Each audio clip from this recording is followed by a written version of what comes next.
अस्सलाम वालेकुम my YouTube family. Hopefully आप सब लोग खैरियत से होंगे। आज जो टॉपिक हम डिस्कस करेंगे वो है what are the sampling techniques के रिसर्च में सैम्पल हम कैसे चूज़ करते हैं। तो सैम्पलिंग टेक्निक डिस्कस करने से पहले हमें दो कंसेप्ट्स को क्लियर करना बहुत ज़रूरी है, that is population and sample. So what is population? A research population is generally a large collection of individuals or objects that are the main focus of the scientific query.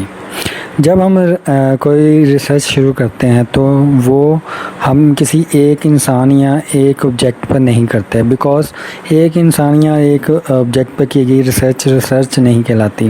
Research के लिए ज़रूरी है कि research जो है वो एक large amount of individuals या ऑब्जेक्ट्स पे की जाए। इस लार्ज अमाउंट ऑफ इंडिविजुअल्स को हम पॉपुलेशन कहते हैं, जो किसी भी रिसर्च का मेन फोकस होती है। सो अब डिस्कस करते हैं what is sample. Sample is group of people, object और items that are taken from large population for measurement. Sample should be representative of the population to ensure that we can generalize the findings from the research to the whole population.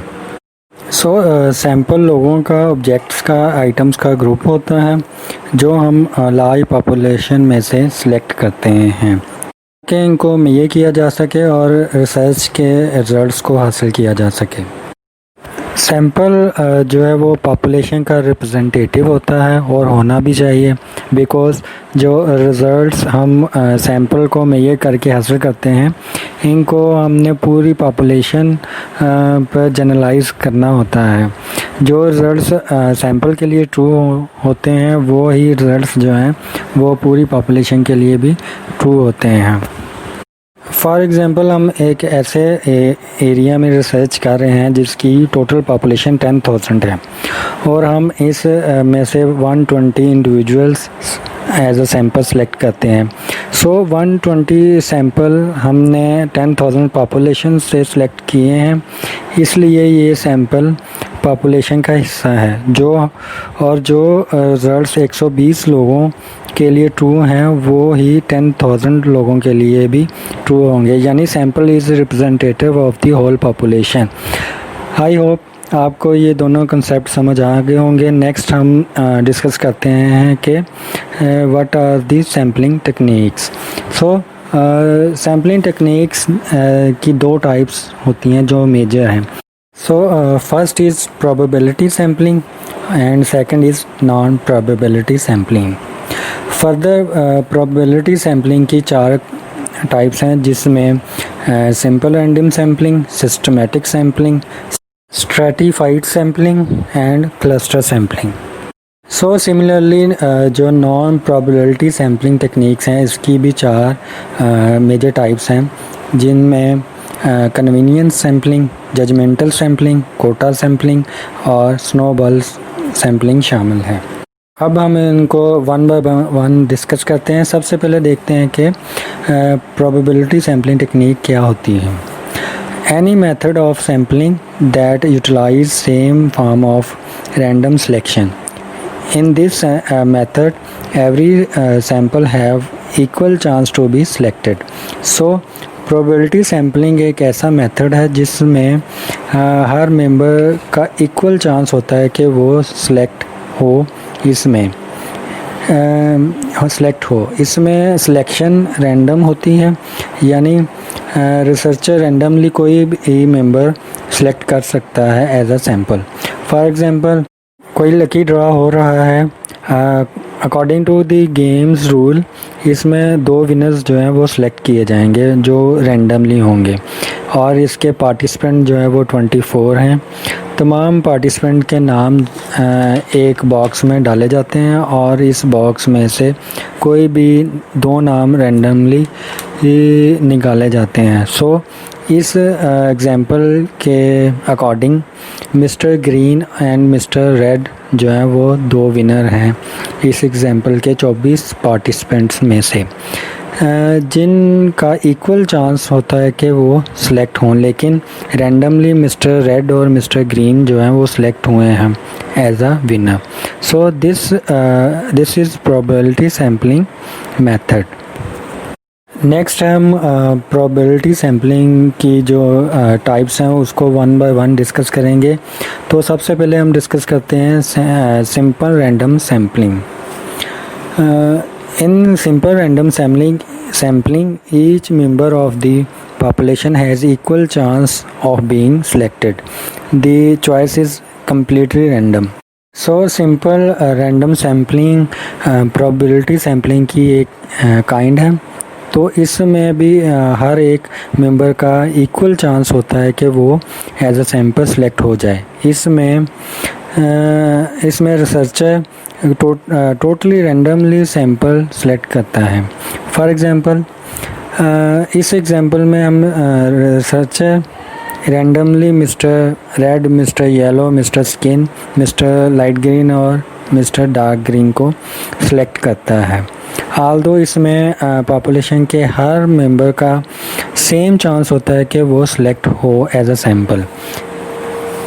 इस type की जो sampling होती है जिसमें हर एक member का same chance हो कि वो सिलेक्ट हो, इसको सिंपल रैंडम सैम्पलिंग कहते हैं। So next sampling technique is systematic sampling. Systematic sampling is defined as a probability sampling method where the researcher choose elements from a target population by selecting a random starting point and selects a sample member after a fixed sampling interval. यानी इस sampling technique में researcher जो है वो एक systematic procedure adopt करता है to select the sample. Researcher randomly sampling start करता है और फिर एक फिक्स्ड सैम्पलिंग इंटरवल के थ्रू बाकी मेंबर्स को जो है वो सिलेक्ट करता है। यानी स्टार्ट इसका रैंडम होता है और बाद में जो बाकी मेंबर्स जो हैं वो सिलेक्ट करने के लिए एक सिस्टमेटिक प्रोसीजर जो है वो अडॉप्ट करता है। In this sampling every kth member of the population is selected. यहाँ केथ का मतलब फिक्स्ड इंटरवल है, यानी रिसर्चर सैम्पलिंग करता है तो वो मेंबर्स के बीच में एक फिक्स्ड सैम्पलिंग इंटरवल रखता है, यानी गैप रखता है कि नेक्स्ट कौन सा मेंबर सेलेक्ट करना चाहिए या करें। सो फिक्स्ड इंटरवल मालूम करने के लिए इसका एक फार्मूला है जो capital N over smaller N है। यहाँ पे कैपिटल एन का मतलब टोटल पॉपुलेशन और डिवाइडेड बाय स्मॉलर एन यानी सैम्पल साइज़। फॉर एग्ज़ाम्पल हम जिस लोकेशन में रिसर्च करने जा रहे हैं इसकी टोटल पॉपुलेशन 24 है और हमने 12 का सैम्पल साइज़ सेलेक्ट किया है, यानी हम 24 में से 12 मेंबर सेलेक्ट करेंगे। तो 24 divided by 12 is equal to 2। तो जो फिक्स इंटरवल होगा सैम्पलिंग के लिए वो 2 होगा, यानी हर दूसरा मेंबर रिसर्चर जो है वो सिलेक्ट करेगा। तो इसमें 1 to 24 पॉपुलेशन होगी और 1 to 2 फिक्स्ड इंटरवल होगा। अब हम डिस्कस करते हैं कि what is the systematic way to choose the sample. इसमें रिसर्चर जो है वो सबसे पहले रैंडमली फर्स्ट मेंबर को सिलेक्ट करेगा और इसके बाद फिर researcher will choose the next member by adding 2 in previous selected member. यानी प्रीवियस सिलेक्टेड मेंबर जो है वो नंबर 1 है। So 1 + 2 is equal to 3 member. तो रिसर्चर तीसरा मेंबर सेलेक्ट करेगा। यहाँ पे जो 2 है जो 1 में ऐड किया है वो है फिक्स्ड इंटरवल। तो नेक्स्ट मेंबर सेलेक्ट करने के लिए रिसर्चर 2 में 3 ऐड करेगा which is previous selected member. So 3 + 2 is equal to 5. तो इसी तरह सिस्टमेटिक वे में रिसर्चर अपने सारे मेंबर्स सेलेक्ट करता है एज अ सैम्पल। इस एग्जांपल में आप देख सकते हैं कि रिसर्चर एक मेंबर रैंडमली सेलेक्ट करता है, इसके बाद 2 के फिक्स इंटरवल से बाकी मेंबर्स सेलेक्ट करता है, यानी हर दूसरा मेंबर सेलेक्ट करता है। According to this example researcher सबसे पहला मेंबर सेलेक्ट करता है, इसके बाद तीसरा मेंबर सेलेक्ट करता है, इसके बाद 5वां करता है, फिर 7वां करता है। यानी इस एग्जांपल में रिसर्चर जो है वो 2 के फिक्स इंटरवल से मेंबर्स सेलेक्ट करता है अपनी रिसर्च के लिए। This is all about the systematic sampling. So next is stratified sampling technique. In this sampling, the population is divided into different stratas, homogeneous groups, and random sampling is used to select some objects or individuals from the each strata or group. इस sampling में सारी population को पहले different स्ट्रेटास या group में divide किया जाता है। ये स्ट्रेटास होमोजीनियस होते हैं, यानी इन ग्रुप्स की जो कैरेक्टरिस्टिक्स होती हैं वो सेम होती हैं। फिर रैंडमली इन ग्रुप्स में से इंडिविजुअल्स और ऑब्जेक्ट सेलेक्ट किए जाते हैं as a sample. For example, researcher population को 4 ग्रुप्स में डिवाइड करता है जो कि सेम कैरेक्टरिस्टिक्स के होते हैं। फिर रैंडमली इन ग्रुप में से मेंबर्स सेलेक्ट करता है। जैसे इस एग्जांपल में ग्रुप 1 ग्रुप 2 में से 2 मेंबर्स सेलेक्ट किए, ग्रुप 3 से 1 और ग्रुप 4 में से 3 मेंबर्स सेलेक्ट किए। So this is all about the stratified sampling. Next is the cluster sampling. In this sampling, the population is divided into different clusters, heterogeneous groups, यानी ऐसे groups जिनकी characteristics same नहीं होती और population को different clusters में divide किया जाता है। फिर इन क्लस्टर्स में से डिफरेंट क्लस्टर सेलेक्ट किए जाते हैं एज अ सैम्पल, और वो भी रैंडमली। फॉर एग्ज़ाम्पल इस एग्ज़ाम्पल में हम पॉपुलेशन को 4 क्लस्टर्स में डिवाइड करते हैं। इन क्लस्टर्स के मेंबर्स की तादाद डिफरेंट हो सकती है, यानी क्लस्टर 1 में मेंबर्स 6 हैं तो क्लस्टर 2 में 10 मेंबर्स हो सकते हैं, एंड सो ऑन। फिर इनमें से रैंडमली क्लस्टर्स को सिलेक्ट किया जाता है एज अ सैम्पल, यानी एक क्लस्टर में जितने मेंबर्स होंगे वो सारे members as a sample use होंगे। सो इस एग्जांपल में रिसर्चर क्लस्टर 1, क्लस्टर 3 और क्लस्टर 4 रैंडमली सेलेक्ट करता है, जबकि इसमें भी हर क्लस्टर का इक्वल चांस होता है कि वो सिलेक्ट हो एज अ सैम्पल। तो ये थी क्लस्टर सैम्पलिंग। सो नेक्स्ट हम डिस्कस करेंगे what is the non probability sampling and it's kinds.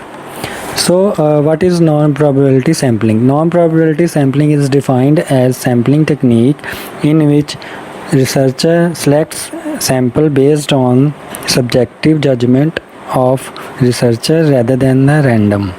इस सैम्पलिंग टेक्निक में रिसर्चर अपनी जजमेंट से सैंपल सेलेक्ट करता है rather than random, यानी इस सैम्पलिंग में रिसर्चर अपनी जजमेंट, अपने एक्सपीरियंस और अपनी ऑब्जर्वेशन से सैंपल को सिलेक्ट करता है। रिसर्चर को जो सैंपल अपनी रिसर्च के लिए सूटेबल लगता है इसको पिक कर लेता है। फॉर एग्ज़ाम्पल, रिसर्चर 5 सिटीज़ में से सैंपल सेलेक्ट करना चाहता है, बट रिसर्च के दौरान इसकी जजमेंट और इसकी ऑब्जर्वेशन और इसका एक्सपीरियंस कहता है कि सिटी 1 और सिटी 3 से 2 मेंबर्स अप्रोप्रिएट हैं और सिटी 5 में से सारे मेंबर्स अप्रोप्रिएट हैं to be selected as a sample, जबकि सिटी 2 में से कोई भी मेंबर अप्रोप्रिएट नहीं है कि इसको सिलेक्ट किया जा सके for research. So this is non probability sampling. So next हम जो है वो नॉन प्रोबेबिलिटीज सैम्पलिंग टेक्निक की टाइप्स डिस्कस करेंगे। फर्स्ट टाइप जो इसमें हम डिस्कस करेंगे वो है convenience sampling. This non probability sampling technique is rely on the data collection from the population members who are conveniently available to participate in the study। इस sampling technique में इन members से डेटा कलेक्ट किया जाता है जो आसानी से अवेलेबल होते हैं to participate in this study, यानी जो आसानी से इस रिसर्च में हिस्सा लेना चाहते हैं। फॉर एग्ज़ाम्पल, अगर रिसर्चर सोशल मीडिया से डेटा कलेक्ट करना चाहता है, for example FB, Facebook, YouTube and Twitter, तो रिसर्चर इन सोशल मीडिया प्लेटफॉर्म पर अपना क्वेश्चनर जो है वो पोस्ट कर देता है। फिर रिसर्चर ऑब्ज़र्व करता है कि ट्विटर और यूट्यूब पर ज़्यादा मेंबर्स नहीं हैं जो इस रिसर्च में हिस्सा ले रहे हैं, जबकि FB पर अप्रोप्रिएट मेंबर्स हैं जो इस रिसर्च में हिस्सा ले रहे हैं और क्वेश्चनर को फिल कर रहे हैं। तो रिसर्चर फेसबुक के मेंबर्स को एज अ सैम्पल यूज़ करेगा अपनी रिसर्च के लिए। इस एग्ज़ाम्पल में ट्विटर और फेसबुक में से एक और 2 मेंबर्स ने क्वेश्चनर फिल किया, जबकि FB में से मोस्ट लोगों ने क्वेश्चनर को फिल किया। तो रिसर्चर जो है वो FB यानी फेसबुक के मेंबर्स को एज अ सैम्पल जो है वो सिलेक्ट कर लेगा। Next is judgmental sampling.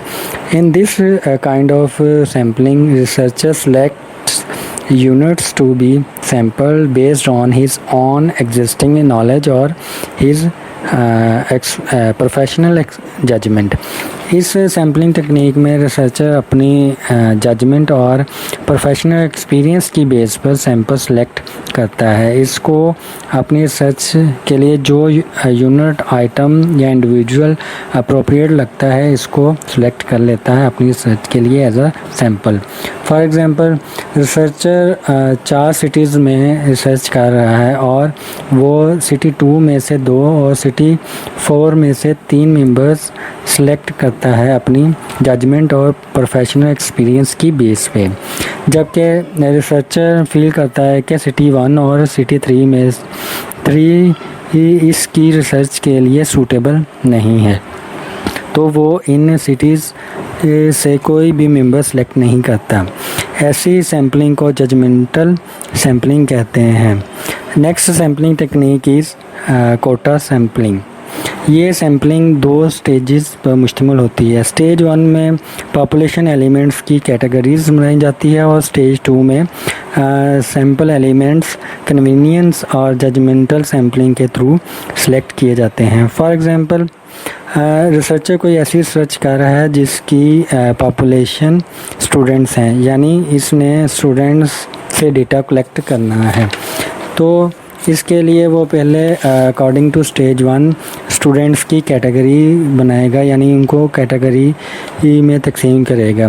For example, उसने पहले स्टूडेंट्स की कैटेगरीज बनाई, यानी BSc students, MSc students, MPhil and PhD students.